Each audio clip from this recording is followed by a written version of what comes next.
Lab assistant भर्ती 2025 की विज्ञान वर्ग की आज की क्लास के अंदर हमारा टॉपिक रहेगा समष्टियाँ यानी पॉपुलेशन। इस टॉपिक से संबंधित नीट AIPMT में पिछले 30 सालों में पूछे गए जो PYQ प्रश्न है उनमें से लैब असिस्टेंट की भर्ती के अनुसार इंपॉर्टेंट PYQ प्रश्न है उनका समष्टि टॉपिक से संबंधित पार्ट सेकंड आज की क्लास में हम देखेंगे। PYQ से होगा लैब असिस्टेंट भर्ती 2025 में सिलेक्शन। जी हाँ, क्योंकि जो PYQ प्रश्न है उनमें वो ताकत होती है जो कमज़ोर से कमज़ोर बच्चे को भी, मध्यम स्तर के बच्चे को भी सिलेक्शन दिलवा सकता है, सिलेक्शन के लिए तैयारी मजबूत बना सकता है। तो आपको PYQ से प्रैक्टिस करनी चाहिए। मांसाहारी जीव शेर और तेंदुआ एक ही स्थान पर रहते हैं, लेकिन शेर ज़्यादातर बड़े आकार के जानवरों का शिकार करते हैं और तेंदुआ छोटे जानवरों का शिकार करता है। यह तंत्र प्रतिस्पर्धा के रूप में जाना जाता है। तो प्रतिस्पर्धा के रूप में इस तंत्र को किस नाम से जाना जाता है? तो इस प्रश्न का सही उत्तर होगा संसाधन विभाजन।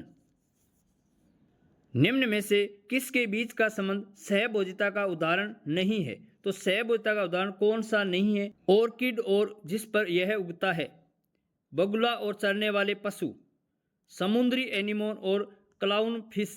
तो ये तीनों जो उदाहरण है, इन तीनों में एक जीव को लाभ होता है और दूसरे जीव पे कोई प्रभाव नहीं पड़ता, यानी ये तीनों सहभोजिता के उदाहरण है। मादा ततैया और अंजीर की प्रजाति, तो ये सहभोजिता का उदाहरण नहीं है। तो इस प्रश्न का उत्तर होगा ऑप्शन डी।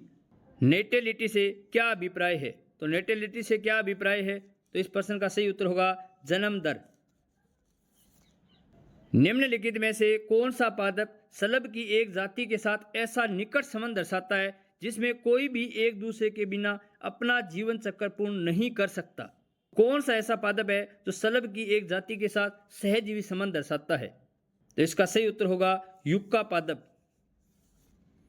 निम्नलिखित में से चिकित्सा विज्ञान में प्रतिजैविक के उत्पादन के लिए समष्टि की कौन सी पारस्परिक क्रिया सर्वाधिक उपयोग की जाती है? चिकित्सा विज्ञान में प्रतिजैविक के उत्पादन के लिए समष्टि की कौन सी जो क्रिया है उसका उपयोग सबसे ज्यादा किया जाता है? तो इस प्रश्न का सही उत्तर होगा अमेनसेलिज्म। लॉजिस्टिक वर्दी में अंतस्पर्शी कब प्राप्त होता है? जब।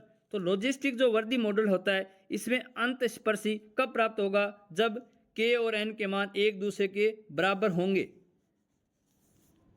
आज की क्लास का लास्ट प्रश्न है और आपने अभी तक अगर इस चैनल को सब्सक्राइब नहीं किया है तो चैनल को सब्सक्राइब कर लेना, वीडियो को लाइक कर देना और एक प्यारा सा कमेंट जरूर करना कि आपने कितने क्वेश्चन सही किए या आपको ये क्लास कैसी लगी। कवक मूल किसके उदाहरण है?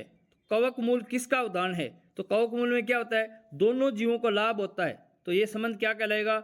सहोपकारिता।